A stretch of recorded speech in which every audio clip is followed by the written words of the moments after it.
नमस्कार मंडळी. तर आज ना आम्हाला जायचं होतं हॉस्टेलवरती आणि त्याच्यासाठी ना आम्ही खूप लवकर उठलेलो होतो आणि त्यानंतर आम्ही जरासा नाश्ता वगैरे केला आणि त्यानंतर आम्ही निघालो मग बस स्टॉपवरती जाण्यासाठी.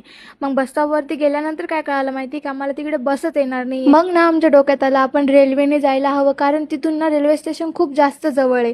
त्याच्यामुळे मग आम्ही रेल्वे स्टेशनवर गेलो आणि तिकडे गेल्यानंतर ना खूप वेळ आम्ही तिकडे थांबलो होतो, कारण संभाजीनगर ट्रेन खूप जास्त उशिरा होती आणि आम्ही एवढा जास्त काही नाश्ता केलेला पण नव्हतं. त्याच्यामुळे ना आम्हाला खूप जास्त भूक लागली, म्हणून ना आम्ही मग कुरकुरा वगैरे घेतलं आणि ते खात बसलो होतो. मग नंतर आमची ट्रेन आली, आम्ही तिकीट वगैरे काढलं आणि त्यानंतर आम्ही ट्रेनमध्ये बसलो.